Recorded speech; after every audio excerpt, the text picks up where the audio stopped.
আসসালামু আলাইকুম রহমতুল্লাহ। Home tutor একাডেমিতে তোমাদের জানাই স্বাগতম। আশা করি তোমরা ভালো আছো। আজ আমি তোমাদের সাথে আলোচনা করব নবম শ্রেণীর ইতিহাস ও সামাজিক বিজ্ঞান নিয়ে 2024 শিক্ষাবর্ষের ষান্মাসিক সমষ্টিক মূল্যায়নের সিলেবাস ও নির্দেশনা নিয়ে। আর তোমরা যদি এরকম আমার নতুন নতুন ভিডিও পেতে চাও অবশ্যই চ্যানেলটি সাবস্ক্রাইব করিও। তাহলে আজকে আমাদের মূল আলোচনার বিষয় মূলত হচ্ছে কি, যে ষান্মাসিক সমষ্টিক মূল্যায়ন 2024।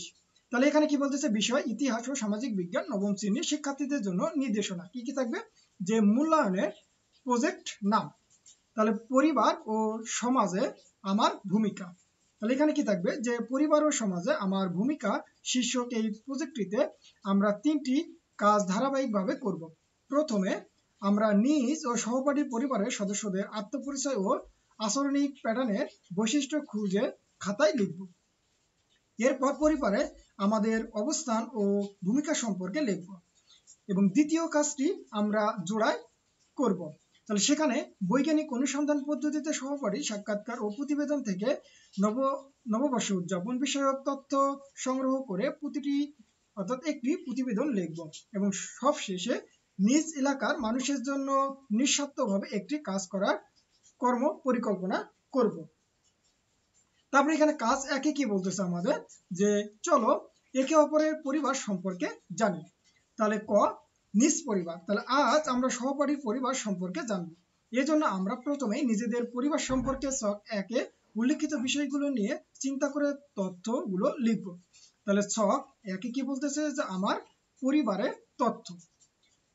তাহলে এখানে কি কি থাকবে, যে আমার পরিবারের সদস্যদের ভৌগোলিক, সামাজিক, সাংস্কৃতিক ও রাজনৈতিক প্রেক্ষাপট ও আত্মপরিচয়, আমার পরিবারের সদস্যদের আচরণিক প্যাটার্ন। তারপরে খ নম্বরে কি বলতেছে, যে নিজ ও সহপাঠী পরিবারের আচরণের বৈশিষ্ট্য। তাহলে এখানে দল গঠন, যে আমরা 4 জন করে একটি দল গঠন করব। পরবর্তী কাজ কি হবে, যে দলে আমরা নিজ পরিবারের তথ্যগুলো নিয়ে আলোচনা করে নিচের থিমের আলোকে তথ্যগুলো সাজাবো। তার থিমের আলোকে তথ্য সাজায়। তাহলে এখানে কি কি থাকবে, যে আমার ও সহপাঠী পরিবারের সদস্যদের ভৌগোলিক, সামাজিক, সাংস্কৃতিক ও রাজনৈতিক প্রেক্ষাপটে আত্মপরিচয় বৈশিষ্ট্য, আমার ও সহপাঠী পরিবারের সদস্যদের আচরণিক প্যাটার্নের বৈশিষ্ট্য এখানে থাকবে। তারপরে কি বলতেছে, যে থিম অনুসারে আমরা নিজ ও সহপাঠী পরিবারের সদস্যদের আত্মপরিচয় ও আচরণিক প্যাটার্নের বৈশিষ্ট্য লিখি। এই জন্য আমরা নিজ ও সহপাঠী পরিবারের ভৌগোলিক অবস্থান, সামাজিক, সাংস্কৃতিক ও রাজনৈতিক প্রেক্ষাপটে এই বৈচিত্র্য খুঁজব। এই বৈচিত্র্যগুলো ব্যাখ্যা করে লিখে প্রকাশ করি। এই বৈচিত্র্যগুলো তুলে ধরার জন্য আমরা প্রয়োজনে সহপাঠীর নাম ব্যবহার করতে পারি এবং এই কাজটি আমরা নিজ ও সহপাঠী পরিবারের আত্মপরিচয় ও আচরণিক প্যাটার্নের বৈচিত্র্য নামে খাতায় লিখি। তারপরে গ নম্বর আমাদের কি কি বলতেছে, যে পরিবারে আমরা অবস্থান ও ভূমিকা। তাহলে নিজ পরিবারের কাঠামো বিশ্লেষণ করে পরিবারের আমার অবস্থান ও ভূমিকা সম্পর্কে লিখি। এই কাজটি আমরা কিভাবে করতে পারি, যে এখানে দেখো, যে কাজ 2 কি বলতেছে, যে পরিবার থেকে সমাজ, অর্থাৎ নববর্ষে আমার ও সহপাঠীর পরিবার। তাহলে এই কাজটি করার জন্য আমরা বৈজ্ঞানিক অনুসন্ধানের ধাপ অনুসরণ করব এবং অনুসন্ধানের ধাপগুলো আমরা পাঠ্যপুস্তকের 6 ও 7 নং পৃষ্ঠায় পাবো এবং প্রয়োজনে আমরা আবারও দেখে নিতে পারি। তারপরে জোড়ায় গঠন ও প্রশ্ন তৈরি। তাহলে আমরা জোড়ায় বসি এবং আমরা সহপাঠীর পরিবার কিভাবে নববর্ষ উদযাপন করে এবং এই উৎসব উদযাপনে প্রাকৃতিক ও সামাজিক উপাদানের কোনো প্রভাব আছে কি না সে বিষয়ে কিছু প্রশ্ন তৈরি করব। এরপর একে অপরের সাক্ষাৎকারের মাধ্যমে প্রশ্নগুলো থেকে তথ্য সংগ্রহ করব এবং লক্ষ্য রাখবো যে প্রতিজনের সাক্ষাৎকারের জন্য নির্ধারিত সময় 15 মিনিট। ফলে দুজনের সাক্ষাৎকারের জন্য প্রতি জোড়ায় 30 মিনিট পাবো এবং সাক্ষাৎকার থেকে প্রাপ্ত প্রশ্নের উত্তর আমরা খাতায় লিখে রাখবো। এরপর আমরা নিচের প্রতিবেদনটি পড়ব। তাহলে খ, প্রতিবেদন কি বলতেছে, যে প্রতিবেদন পাঠ, যে পয়লা বৈশাখ উদযাপনে ঐতিহাসিক প্রেক্ষাপট রয়েছে, আমরা কি তা জানি? চলো আমরা ওই ঐতিহাসিক প্রেক্ষাপট সম্পর্কে জেনে নেই এবং 15 মিনিটের মধ্যে আমরা প্রতিবেদন পাঠ সম্পূর্ণ করব।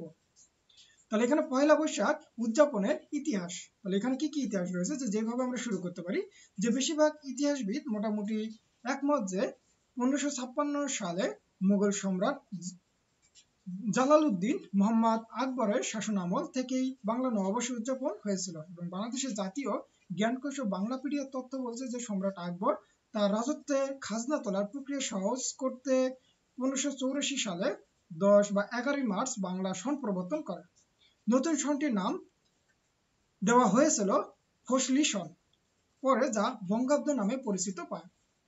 এই পুরো কাজটি করা হয়েছিল ফসল বা উৎপাদন ঋতুচক্রের সাথে সামঞ্জস্য রেখে, যাতে ফসল ওঠার সময়টাতে খাজনা আদায় করা যায়।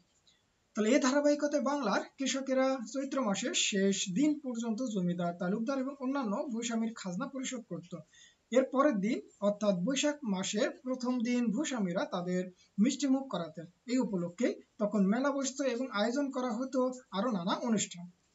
তারপরে কি বলতেছে যে জনপ্রিয়তা ইংরেজি আমল বা ইংরেজ আমল। তাহলে ঢাকা বিশ্ববিদ্যালয়ের বাংলা বিভাগের অধ্যাপক ডক্টর সৌমিত্র শেখর বলেন যে ইংরেজ শাসন আমলে তারা ইংরেজি নববর্ষ খুব ঘটা করে উদযাপন করত।